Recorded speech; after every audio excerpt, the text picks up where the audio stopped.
शाम को जब अभिनव ऑफिस से घर लौटा तो उसे उसकी पत्नी सीमा कहीं दिखाई नहीं दे रही थी। अभिनव ने अपनी बेटी अंजलि को आवाज देकर पूछा, अरे अंजलि बेटा, तुम्हारी मम्मी कहाँ है? दिखाई नहीं दे रही, कहीं बाहर गई है क्या? अंजलि दौड़ते हुए अपने पापा के पास आई और बोली, नहीं पापा, मम्मी तो अपने कमरे में ही है। पता नहीं आज मम्मी को क्या हो गया। सुबह तो बहुत खुश थी, आपके जाने के बाद मामी जी का फोन आया था। बस पापा, उस फोन के आते ही मम्मी एकदम गुमसुम सी हो गई और चुपचाप अपने कमरे में जाकर बैठ गई और हम लोगों को बाहर खेलने के लिए भेज दिया। अभिनव ने देखा उसकी पत्नी सीमा अपने कमरे में चुपचाप लेटी थी। अभिनव ने अपना बैग एक साइड में रखा और सीमा के पास जाकर बैठ गया और बोला, अरे सीमा, क्या हुआ? तुम्हारी तबीयत तो सही है ना? ऐसे गुमसुम सी क्यों लेटी हो? सीमा एकदम से हड़बड़ाकर बैठते हुए बोली, अरे अभिनव, आप कब आए? अभिनव ने देखा सीमा की आंखें लाल हो रखी थी। अभिनव ने सीमा के हाथों को अपने हाथों में लेते हुए कहा, क्या हुआ सीमा? सच सच बताओ, क्या बात है? तुम्हारी आंखें इतनी लाल और सूजी हुई क्यों है? सीमा फूट फूट कर रोने लगी। सीमा को यूं रोता हुआ देखकर अभिनव घबरा गया और बोला, सीमा प्लीज अब रोना बंद करो और मुझको बताओ आखिर बात क्या है, मुझे बहुत टेंशन हो रही है। सीमा रोते हुए बोली, अभिनव भैया बहुत बड़ी मुसीबत में फंस गए हैं। उनका सारा बिजनेस चौपट हो गया है। उनके बिजनेस में जिन लोगों ने अपना पैसा लगा रखा था वह अपना पैसा उनसे वापस मांग रहे हैं। इन सब बातों से भैया को इतना डिप्रेशन हो गया कि कल रात उन्हें दिल का दौरा पड़ा। ये तो गनीमत है कि भगवान ने उनको बचा लिया। आज सुबह भाभी का फोन आया था, बोल रही थी कि आपके भैया एक बार आपसे मिलना चाहते हैं। आजकल आपको बहुत याद कर रहे हैं। सीमा रोते हुए बोली, मैं क्या करूं अभिनव, मेरे कुछ समझ में नहीं आ रहा। मैं जाऊं या नहीं जाऊं? 5 साल पहले टूटे हुए रिश्ते को अब कैसे जोड़ पाऊंगी? अभिनव ने सबसे पहले तो सीमा को चुप कराया और बोले, सबसे पहली बात तो सीमा, रिश्ता तुमने नहीं, तुम्हारे भाई ने तुमसे तोड़ा था। और रही बात तुम्हारे वहां जाने की, तो मैं यह फैसला तुम पर छोड़ता हूं। मैं तुम्हारे हर फैसले की कद्र करूंगा।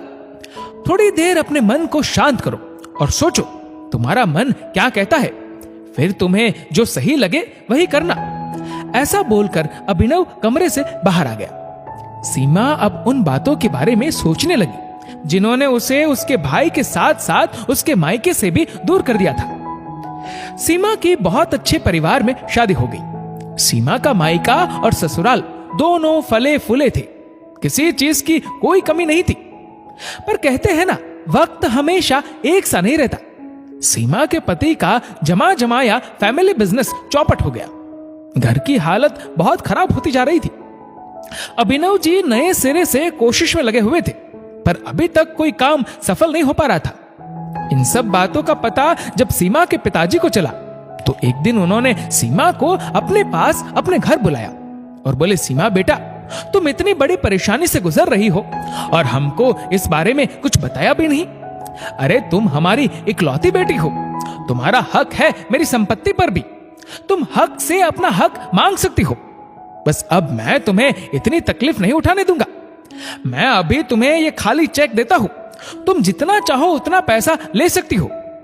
अभिनव जी को बोलो इन पैसों से वह नया बिजनेस शुरू करे। बस मेरी बच्ची, अब मैं तुझे और तकलीफ नहीं उठाने दूंगा।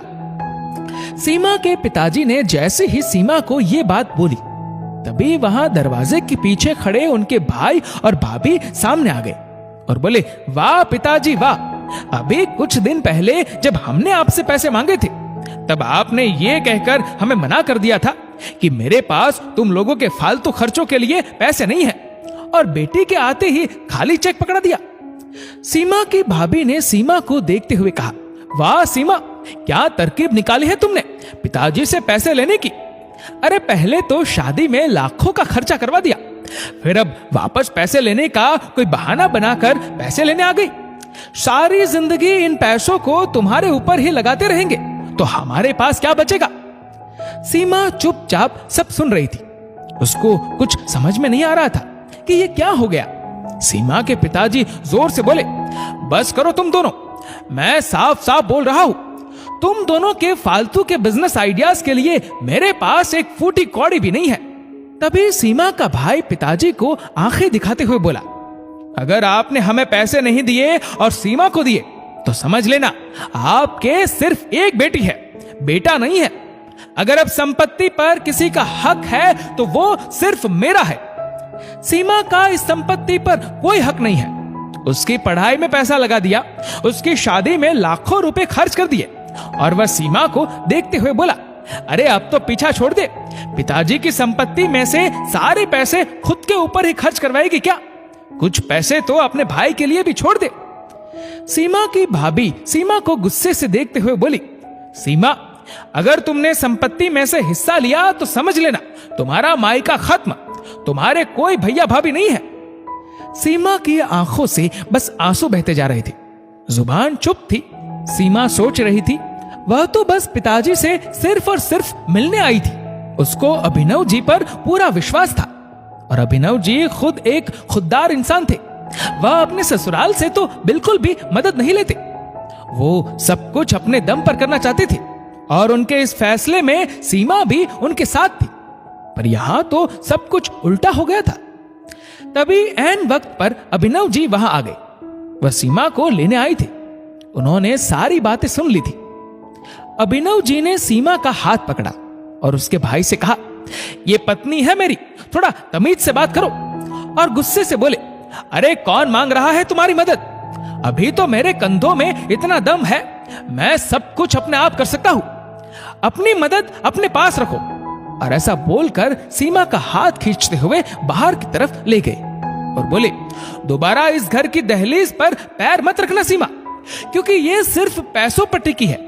प्यार की बुनियाद इसकी बहुत कमजोर है और आज वह टूट चुकी है। सीमा रोए जा रही थी। उधर सीमा के पिताजी ये सब देखकर बहुत दुखी थे। भाई और भाभी दोनों पिताजी के सामने खड़े हो गए और सीमा को रोकने के लिए मना करने लगे और बोले, जाने दो, वैसे भी अब वह पराई है, उसको अपना घर संभालने दो और आप अपना घर संभालिए, अपने बेटे के बारे में सोचिए। अभिनव सीमा को लेकर अपने घर आ चुका था। सीमा के ऊपर गुस्सा होते हुए बोला, तुम्हें किसने कहा था अपने पिताजी से मदद मांगने के लिए? सीमा रोते हुए बोली, अभिनव प्लीज मुझे समझो, मुझे नहीं पता था इस बारे में कि पिताजी मुझे क्यों बुला रहे हैं। मैं तो मिलने गई थी, सिर्फ मिलने। अभिनव का गुस्सा जब शांत हुआ तो अभिनव सीमा से बोला, सीमा, मैंने तुम्हारे ऊपर गुस्सा किया, उसके लिए मुझे माफ कर दो। बस तुमसे एक बात कहना चाहूंगा, अगर तुम्हारे अंदर स्वाभिमान है अपना और अपने पति का, तो प्लीज उस घर में अब कभी मत जाना। इस बात को पूरे 5 साल बीत चुके हैं। इन 5 सालों में सीमा की अपने पिताजी से जरूर थोड़ी बहुत बातचीत होती थी, पर भैया और भाभी ने कभी गलती से भी इन 5 सालों में सीमा से बात करना तो दूर, उसको कभी राखी पर भी नहीं बुलाया। सीमा का दिल तो अंदर ही अंदर रोता था। पर आज सीमा को भाभी का फोन आया तो ये सब बातें फिर से सीमा के दिमाग में घूमने लगी। एक भाई निष्ठुर हो सकता है, पर एक बहन का दिल तो हमेशा अपने भाई की सलामती की दुआ मांगता रहता है। तभी कमरे में अभिनव आ गए और सीमा को चाय का कप देते हुए बोले, क्या फैसला लिया फिर सीमा तुमने? जाओगी क्या भाई से मिलने? सीमा के बहते हुए आंसुओं ने बता दिया, सीमा भाई से मिलने जाएगी। दूसरे दिन सीमा अभिनव के साथ जब हॉस्पिटल पहुंची तो देखा भैया आईसीयू में थे, अभी वह अच्छे से सही नहीं हुए थे। सीमा ने जब अपने भाई को ऐसी स्थिति में देखा तो अपने वर्षों के आंसुओं के सैलाब को समुद्र बनाकर बहा दिया। तभी सीमा की भाभी वहां पर आ गई। वो सीमा के गले लगकर रोने लगी और बोली, मुझे माफ कर दो सीमा, पता नहीं अक्ल पर कैसे पत्थर पड़ गए थे जो तुमको घर से बेइज्जत करके बेदखल कर दिया था। अरे उस दिन तुम रोती हुई उस दहलीज से क्या गई? तुम्हारे साथ ही सारा वैभव भी चला गया। हम धीरे धीरे कर्जे में डूबने लगे, पर फिर भी हमारा अभिमान कम नहीं हो रहा था। पर कल रात को तुम्हारे भैया के, ऐसा बोलते बोलते सीमा की भाभी रोने लगी। सीमा ने अपनी भाभी को चुप कराया तभी सीमा ने देखा उसके भैया उन दोनों को कांच से देख रहे हैं और सीमा को अंदर आने का इशारा कर रहे हैं। सीमा जल्दी से दौड़कर कमरे में गई और अपने भाई के पास बैठकर उनका हाथ पकड़कर जोर जोर से रोने लगी और बोलने लगी, भैया आपकी बहन का आप पर कुछ तो हक है ना। अरे संपत्ति का नहीं पर विपत्ति आदि करने का हक तो दे दो भैया। आप कितने दिनों से अंदर ही अंदर घुट रहे थे। अरे मुझसे तो बोलते, मैं आपकी कुछ मदद जरूर करती।